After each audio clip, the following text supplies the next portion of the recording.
C'est ma petite chérie qui va apporter la parole. Jusqu'à 11h30, on savait pas que ce serait elle qui serait en charge. Mais voilà, donc je lui laisse l'occasion de partager la parole de Dieu. Et vous allez voir, il y a vraiment un message que Dieu veut nous communiquer. Merci. Alors, vous m'entendez bien? Alors, aujourd'hui, on va parler du regard qui change tout. Alors, on peut lire dans Matthieu au chapitre 6, verset 22, l'œil est la lampe du corps. Si ton œil est en bon état, tout ton corps sera éclairé. Alors, ce qui sous-entend, d'ailleurs, c'est ce qui suit après, que si notre œil n'est pas en bon état, eh bien, tout notre corps va être dans les ténèbres. Nos yeux sont sans cesse sollicités. Et les publicistes, d'ailleurs, ont bien compris qu'en attirant nos regards eh bien, sur une affiche ou un spot publicitaire, c'est ainsi qu'ils vont gagner notre cœur, le siège même de nos émotions. Et alors, nous, enfants de Dieu, que regardons-nous? Sur quoi est-ce que nous avons nos regards posés? Alors, je vous propose de lire le psaume 73 au verset 21. Et là, c'est la version Parole de vie, qui dit « Quand mon cœur était blessé, quand j'étais profondément déchiré, j'étais stupide et je ne comprenais rien. J'étais comme une bête devant toi. » En fait, le psalmiste, là, il connaît Dieu et pourtant il souffre. En fait, on pourrait dire qu'il avait le regard sur ceux qui font le mal et qui, malgré cela, réussissent. Je suis sûre que cela vous parle, ça. Est-ce qu'il ne nous arrive pas, à nous, en tant qu'enfants de Dieu, d'avoir nos regards fixés sur les autres? Parfois, c'est parce qu'on voit justement qu'ils font le mal et puis tout semble leur réussir. Parfois, c'est un regard un peu, on va dire, de... euh, on aimerait vivre ce qu'ils vivent. On les envie. Nos cœurs aussi s'en trouvent blessés de tout ça. Et en fait, on devient des hommes ou des femmes aigris. Et en fait, c'est ce qui arrivait à notre psalmiste Asaph. Dans la version Louis II, il est dit « Lorsque mon cœur s'aigrissait ». En fait, il avait laissé la colère, l'amertume pénétrer son cœur. Pourquoi? Parce qu'il avait les yeux fixés sur les autres. Et Asaph, il nous donne au verset 28 une solution. Il dira, cependant, il parle à Dieu, je suis toujours avec toi. Il dira également, pour moi, m'approcher de Dieu, c'est mon bien. Et il dira aussi, tu me conduiras, puis tu me recevras dans la gloire. Et il réalise que ceux qui s'éloignent de Dieu par leur action, eh bien, ils périssent et que Dieu rejette les infidèles. En s'approchant de Dieu, il voit plus loin et je dirais, il a ses regards plongés vers l'éternité. Vers qui ou vers quoi avons-nous nos regards plongés? On va prendre maintenant dans Nombre au chapitre 21, verset 9. Il nous est dit que Moïse fit un serpent et le plaça sur une perche, et quiconque avait été mordu par un serpent et regardé le serpent d'airain conservait la vie. Parfois, et je suis sûre qu'à chacun d'entre vous, c'est arrivé, ou peut-être que vous êtes en train de traverser cela, mais on traverse des situations et on n'y comprend rien. Et on a tendance à faire un peu comme les Israélites. On est impatient, on murmure, on critique. Il peut même nous arriver de parler un peu contre Dieu ou contre des serviteurs. Et de la même manière, on peut arriver à dire, ici, il n'y a pas d'eau. il n'y a pas de pain. Et notre âme est dégoûtée de cette misérable nourriture. C'est ce que disaient les Israélites. Et je vous rappelle quand même que la misérable nourriture dont ils parlent, c'est la manne qui venait directement du ciel. C'est ce que Dieu leur donnait chaque jour. Et ma question, c'est combien de fois nous sommes ingrats de toute cette nourriture abondante que Dieu nous donne. Nous avons nos yeux fixés sur nos désirs et non sur ce que Dieu nous accorde. Et c'est ainsi que nous manquons le but, nous péchons contre Dieu et des serpents arrivent de toutes parts. Donc ces serpents, ce sont des difficultés, des souffrances, un manque de paix, un manque de joie, et on regarde ces serpents. Nos yeux sont détournés car en fait là, nous regardons nos difficultés, nous regardons les serpents. Et je pense qu'à travers cette période de l'histoire, eh bien Dieu nous donne 2 leçons importantes. La première, c'est la gratitude envers notre Dieu, de ce qu'il nous accorde jour après jour. Et la seconde, c'est de ne plus regarder aux serpents, à nos difficultés, à nos manques, à nos souffrances, mais de regarder à la croix afin de vivre. Il ne faut pas oublier que ceux qui ont levé les yeux vers le serpent d'airain ne sont pas morts, mais ceux qui ont continué à regarder les serpents sont morts. Et le serpent d'airain, bien entendu, représente la croix. Depuis combien de temps est-ce que tu regardes à tes manques ou à tes souffrances? Je crois que c'est vraiment le temps pour chacun de nous de lever nos yeux vers la croix. C'est pas forcément facile. Il suffit de prendre quelqu'un qui a peur des araignées. Je ne sais pas si parmi vous il y a quelqu'un qui a peur des araignées, mais si vous voyez une araignée et qu'on vous dit mais tu regardes pas l'araignée mais tu regardes à la croix, eh bien non, on va toujours avoir nos yeux fixés sur l'araignée, voir si elle s'approche pas trop de nous et tout ça. Donc ça demande vraiment de la foi de lever nos yeux. Donc c'est pas facile, mais je pense que Dieu nous demande ça véritablement à chacun d'entre nous. Ce passage des Écritures nous parle également d'autre chose. Les serpents, ça peut être également la critique des autres, la méchanceté à notre égard, la calomnie. Et parfois, nous sommes tentés de ne regarder qu'à cela. Et comme un poison, en fait, eh bien, qui se diffuse dans tout notre corps après avoir été mordu par un serpent, de la même manière, ces choses peuvent amener un poison et amènent un poison dans notre cœur. Et si nous continuons à regarder à toutes ces méchancetés, à la calomnie, à toutes ces choses, eh bien, ça va nous amener à la mort. Pas forcément une mort physique, mais en tout cas une mort spirituelle. Alors, si aujourd'hui nous décidons qu'envers et contre tout, nous allons lever nos yeux vers Jésus, nous allons vivre. Et la mort n'aura plus de pouvoir sur nous. Amen. Alors, à l'instar d'Asaph, notre cœur ne sera plus aigri, mais nous nous trouverons la joie dans notre Seigneur. Et David l'avait compris puisque lui disait au psaume 34, verset 5, « Quand on tourne vers lui nos regards, nous sommes rayonnants de joie. » On pourrait parler de Pierre également, à qui, quand Jésus l'appelle à marcher sur l'eau, eh bien, va sombrer à un moment donné. Pourquoi? Parce qu'il a regardé la tempête.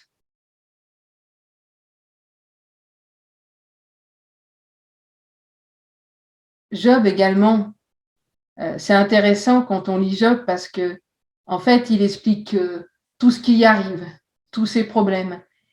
Et au dernier chapitre, il dit « J'avais entendu parler de toi, mais maintenant mon œil t'a vu. »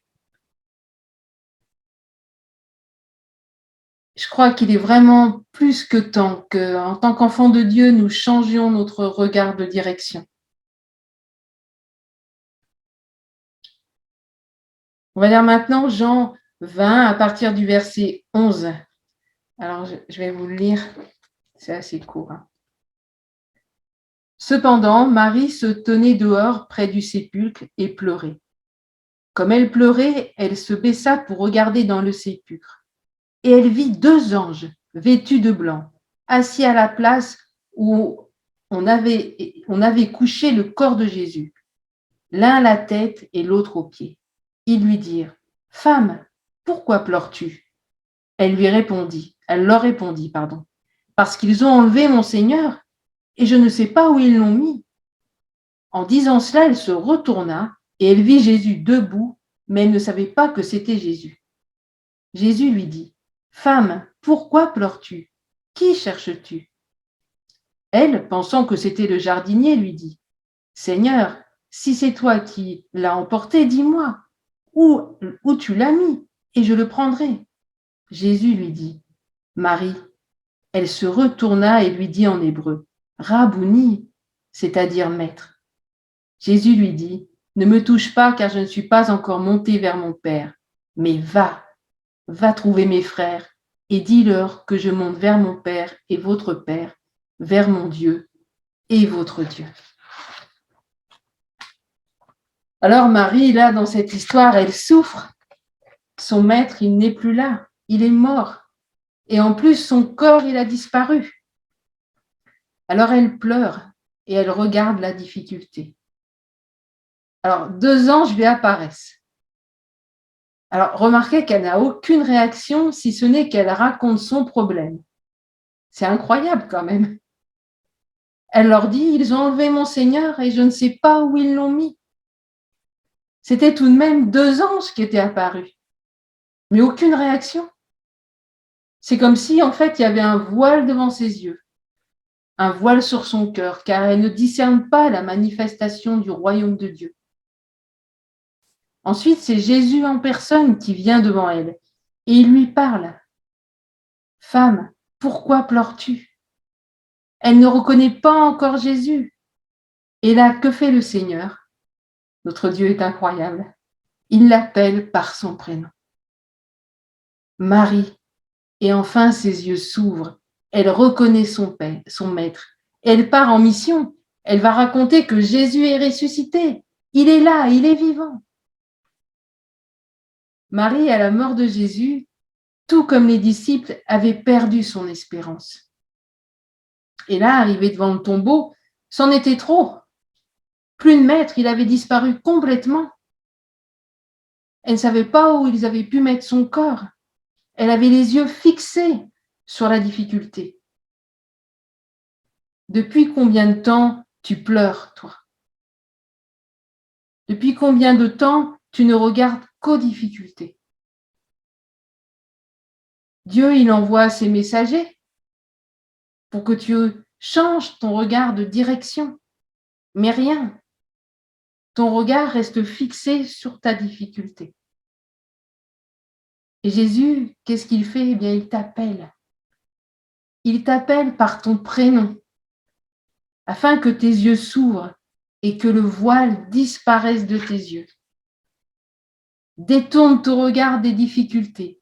Détourne ton regard de ta souffrance. Regarde à Jésus et écoute-le aujourd'hui. Il t'appelle par ton prénom. Il est là, juste à côté de toi. Il est là, juste à côté de nous. Ma prière, c'est vraiment que nos yeux s'ouvrent maintenant. Jésus est là. Il est vivant, il est ressuscité. Et j'aimerais rajouter que Marie, elle est devenue une source d'encouragement pour les disciples, car elle est venue annoncer la résurrection du Seigneur. Cela voudrait donc dire qu'en ayant nos yeux fixés sur Jésus et en l'écoutant nous appeler par notre prénom, nous devenons un canal de bénédiction pour les autres. On va prendre maintenant Exode au chapitre 3 du verset 1 à 6. Je navigue pas mal dans la parole aujourd'hui. Moïse faisait paître le troupeau de Jéthro, son beau-père, sacrificateur de Madian. Et il mena le troupeau derrière le désert et vint à la montagne de Dieu à Horeb. l'ange de l'Éternel lui apparut dans une flamme de feu au milieu d'un buisson. Moïse regarda, et voici le buisson était tout en feu, et le buisson ne se consumait point. Moïse dit, « Je veux me détourner pour voir quelle est cette grande vision, et pourquoi le buisson ne se consume point. » L'Éternel vit qu'il se détournait pour voir.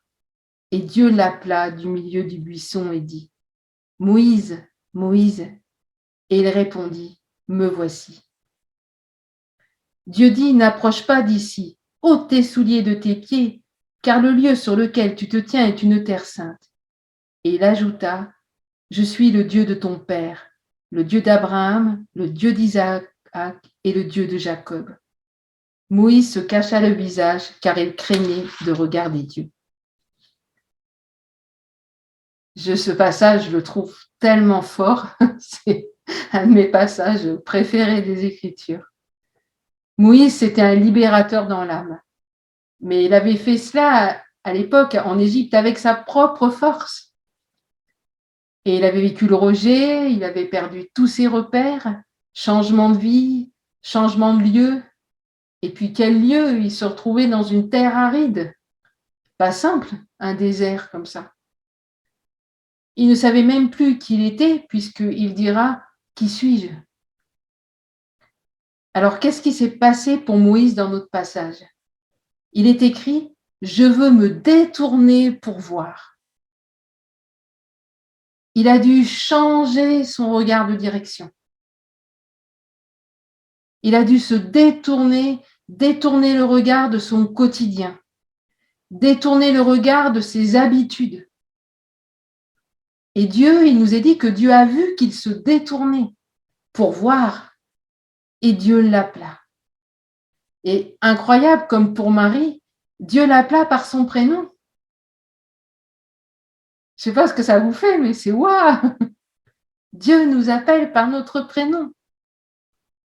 C'est tout simplement fabuleux, merveilleux. Et alors donc, Dieu l'appela. Moïse, Moïse. Donc remarquez bien qu'il l'appela après que Moïse ait détourné son regard de ce qu'il était en train de faire, de son quotidien pour voir. Et Dieu là lui dit, j'ai vu la souffrance de mon peuple. Alors imaginez un instant le décor. Vous êtes dans un désert aride, vous avez été rejeté de partout, vous ne savez plus trop qui vous êtes. Le Seigneur vous appelle à détourner le regard de votre quotidien, de votre souffrance, et pour vous tourner vers le Seigneur. Et là, il vous appelle par votre prénom. Roger, Leïla, Ghislain, Sabrina, Fanny, Sylvie, Amos, Jean-Pierre, Marguerite, Nathalie, Marilyn, Claudie, Corinne, voilà, il nous appelle tous. Et tous ceux qui ne sont pas là, il les appelle par leur prénom. Alors, voyez tout ça. Et qu'est-ce que Dieu va dire?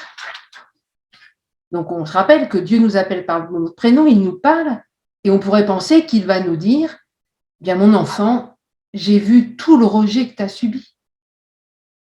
J'ai vu ta souffrance dans ce désert. Je sais que tu ne t'attends plus à rien, que tu ne crois plus en toi, mais tu as de la valeur. Tu as du prix à mes yeux. Je t'aime. On s'attend à ça. Pas vous? Eh bien non. Dieu, il dit, j'ai vu la souffrance de mon peuple. Va, je t'envoie. On est aux antipodes de la relation d'aide, là. C'est incroyable comment Dieu il fonctionne par rapport à nous. Et alors voilà notre Moïse qui va parler de ses problèmes à Dieu. Et je vous invite à lire et à relire tranquillement chez vous ce passage des Écritures. Et Moïse va dire, mais qui suis-je? Après, il va dire, mais ils ne me croiront pas, hein. Ils n'écouteront pas ma voix. Après, il va dire, ben, tu sais, Seigneur, je ne suis pas un homme qui a la parole facile, hein. Donc Moïse, malgré qu'il est dans la présence même de Dieu, il a toujours les yeux rivés sur ses propres difficultés, sur ses incapacités. chassons le naturel, il revient au galop, quoi. Est-ce qu'on n'est pas ainsi assez souvent? Voilà, je ne vous demande pas de répondre, mais répondez dans votre cœur. Est-ce que nous ne sommes pas ainsi? Alors, je vous invite également à lire chez vous dans 1 Roi au chapitre 17. C'est l'histoire d'Élie. Alors, Élie, lui, il avait fui devant Jézabel et il était allé se réfugier dans une caverne. Alors, de la même manière, eh bien, Dieu l'appela. Que fais-tu, Élie? Alors, Élie, il a commencé à raconter ses difficultés. J'ai déployé mon zèle et je suis resté moi seul. Et il cherche à m'ôter la vie. Alors, qu'est-ce qu'a fait Dieu? Eh bien, il l'a fait sortir déjà. Il l'a fait sortir de la caverne. Il fallait que Élie ait un autre point de vue. Dans une caverne, vous ne voyez pas grand-chose. Hein. Mais en sortant, il y avait une vision plus large déjà. Et ensuite, eh bien, il lui repose la question. Que fais-tu ici, Élie? Donc, il appelle son serviteur par son prénom et rebelote. Élie raconte sa difficulté. Et Dieu ne tient absolument pas compte de ces jérémiades. Mais il lui dit, va, reprends ton chemin. Et il lui donne une mission. Dieu a une mission pour chacun, pour chacune d'entre nous. Combien de temps encore nous allons avoir nos yeux sur les difficultés?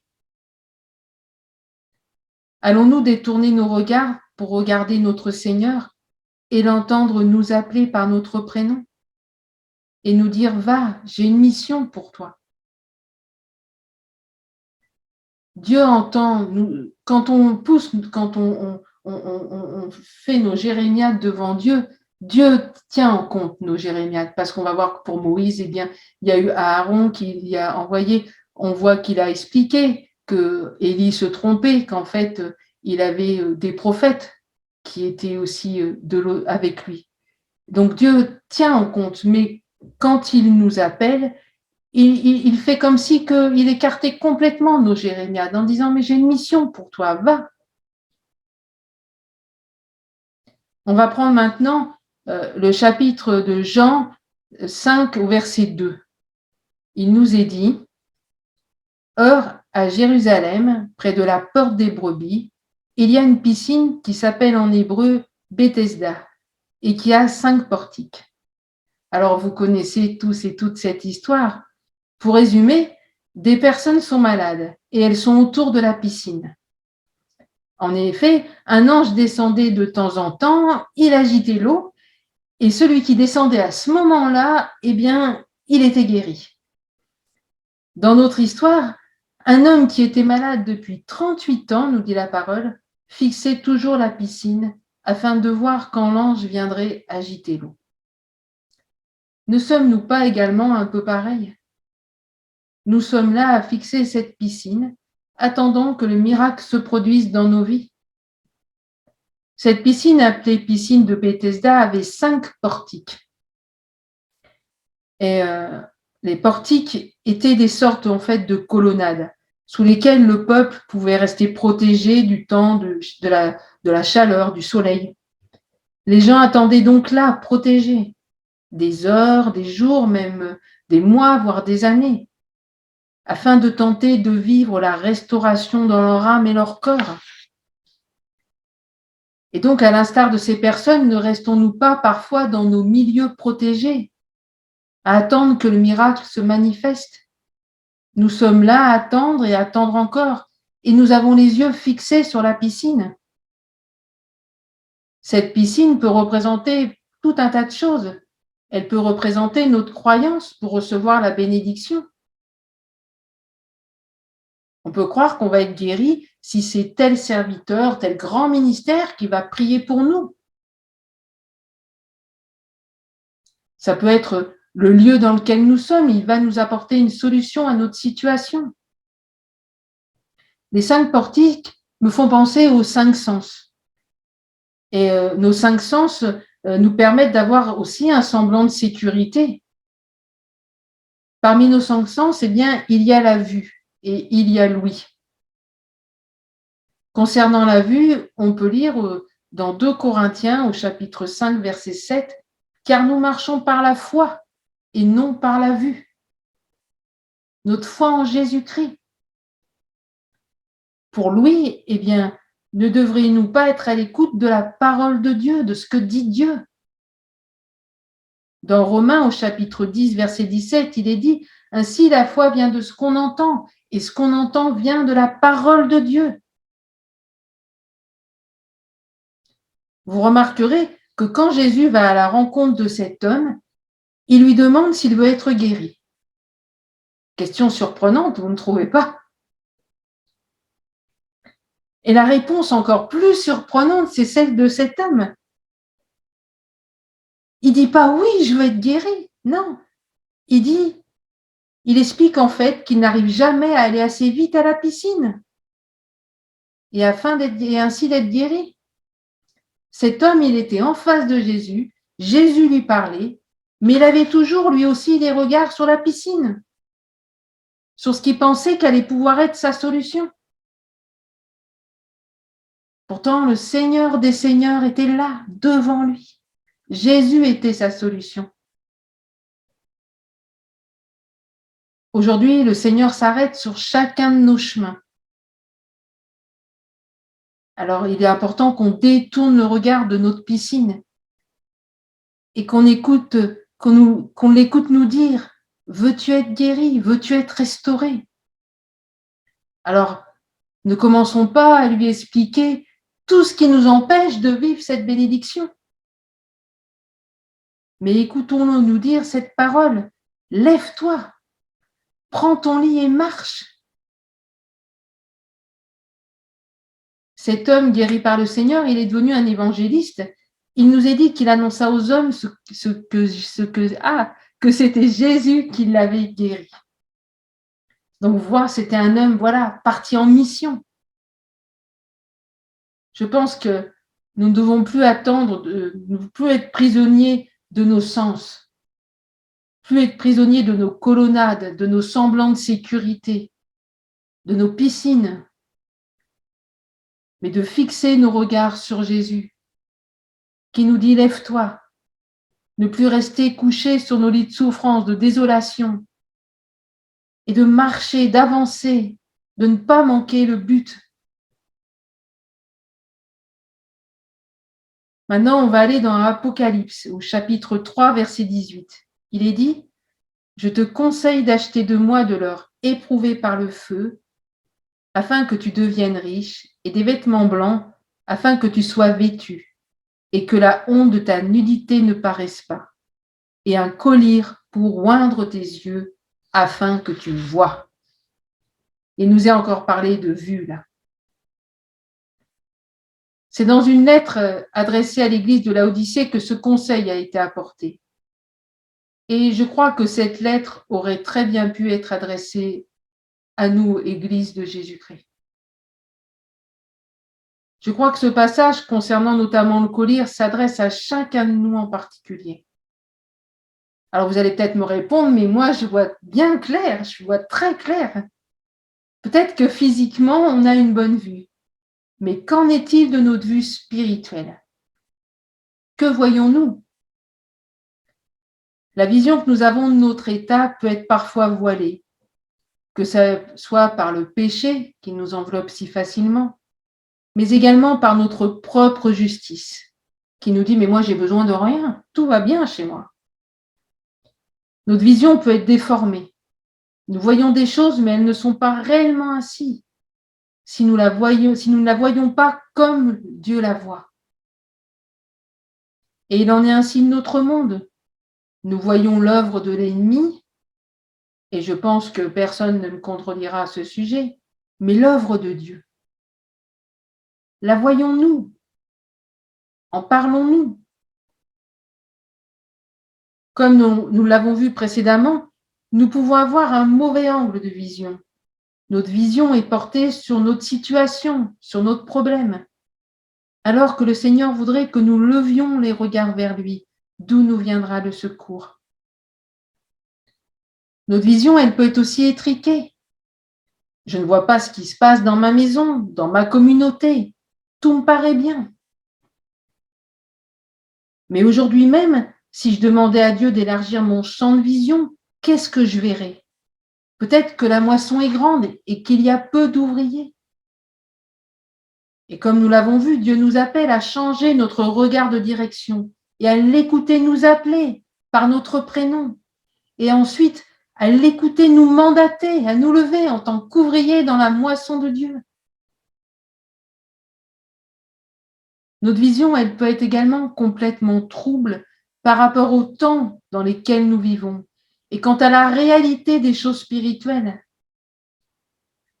On peut vivre des choses dans nos communautés, nous nous rassemblons, nous lisons, nous méditons la parole de Dieu et nous sommes libres de pouvoir parler librement de notre foi et de la vivre. Mais ailleurs, pas très loin, aux portes de nos pays, qu'en est-il? Est-ce que ma vision d'aujourd'hui me permet de voir que demain, la persécution sera dans ma maison? Car elle est à la porte, là. Je crois que nous avons aujourd'hui plus que jamais besoin de changer notre regard de direction. Je ne sais pas si vous avez déjà observé quelqu'un qui reçoit un collier dans les yeux, mais si oui, vous aurez pu constater qu'on doit lever la tête comme ça pour nous mettre le collier. Et en ce jour, eh bien, je pense qu'il est temps de lever nos yeux et de prier. Seigneur, mets un collier sur nos yeux. Donne-nous de voir. Les événements que nos pays traversent nous amènent à regarder ce chaos. Et il est bien réel, il est bien là. Mais pourtant, si ce sont que ces événements que nous regardons, nous allons sombrer. Mais si nous regardons à notre Seigneur, nous allons vivre. Je parlais du collier et qu'on doit lever la tête pour recevoir le collier. Dans Luc, au chapitre 21, verset 28, il est dit « Quand ces choses commenceront à arriver, redressez-vous, élevez vos têtes, parce que votre délivrance, elle approche. » Pourquoi devons-nous relever la tête? Pour que nos regards changent de direction. Et aussi pour apporter la bonne nouvelle du salut à celles et ceux qui se perdent pour entrer dans notre mission. Alors, qu'allons-nous décider de regarder aujourd'hui? J'ai eu un temps vraiment dans ma vie où j'ai vécu, sincèrement, j'avais le dégoût de la vie, j'en avais marre. Je disais à Dieu, Seigneur, je serais si bien près de toi. Et Dieu ça semblait sourd, ça semblait vide, il n'y avait rien. Et j'ai eu quelque chose de grave au niveau médical. Et donc j'ai été hospitalisée et Dieu m'a complètement guérie. Ça a été vraiment quelque chose de miraculeux. Et quand je suis sortie de l'hôpital, mon regard avait changé sur tout. Tout ce que je voyais sombre avant était beau. J'avais l'impression que la moindre feuille dans un arbre était belle. Tout me semblait beau. J'avais mon regard sur rien n'avait changé. Mais Dieu avait fait une œuvre en moi que mon regard sur la vie, sur les choses, tout avait basculé. Tout me semblait beau. Et je crois que Dieu veut nous donner ce regard. Dieu veut nous montrer les choses comme lui les voit. Et quand on tourne vers lui les regards, on est rayonnant de joie. Pourquoi? Parce que quand on a nos regards fixés sur lui, eh bien, il prend corps en nous et lui nous montre comment les choses, on doit les voir. Donc, je pense que c'est vraiment important de décider où nous devons regarder, qui nous devons regarder. Donc, en conclusion, je dirais, Arrêtons de regarder à nos problèmes, à ce qui nous empêche d'avancer. Parce que plus on va regarder à ces problèmes, plus il y en aura. L'ennemi sait que tant que nous regarderons à ça, tant que nous aurons les yeux fixés sur ça, nous ne regardons pas à Christ et nous ne rentrerons pas dans la mission que Dieu a pour nous. Levons nos têtes, regardons vers notre Seigneur. Écoutons-le nous appeler par notre prénom. Chacun d'entre vous, Dieu est en train de vous appeler. Et entrons dans la mission qu'il nous donne. Voilà, je laisse là sur vos cœurs. Que Dieu vous bénisse. Amen. Merci ma petite chérie. Merci Seigneur. Nous allons prier ensemble. Il y a un appel à changer notre regard, à regarder à Christ, à entrer dans notre mission. Et nous allons prier ensemble. Merci Seigneur, merci Saint-Esprit pour ta parole. Qu'elle trouve un chemin dans nos cœurs. Nous nous plaçons devant elle chacun en particulier. Seigneur, viens faire ton œuvre. Amen. Seigneur, nous voulons que notre regard change. Nous voulons regarder à toi et être rayonnants de joie. Seigneur, nous voulons entrer dans notre mission, quelle que soit la situation, tout ce qui a été évoqué, qui nous a retenus jusqu'à aujourd'hui. Nous voulons entrer dans notre mission pour toi. Amen. Saint-Esprit, que tu viennes faire ton œuvre de conviction. Tu parles au cœur, il y a un message d'interpellation, mais il y a aussi un message tellement rempli de douceur, où tu nous appelles par notre prénom, chacun en particulier. Seigneur, manifeste-toi, et que cette parole prenne vie vraiment en nous. Nous te le demandons au nom de Jésus. Merci Seigneur. Merci Seigneur Jésus. Amen. Amen. Amen. Merci Seigneur Jésus. Amen. Amen.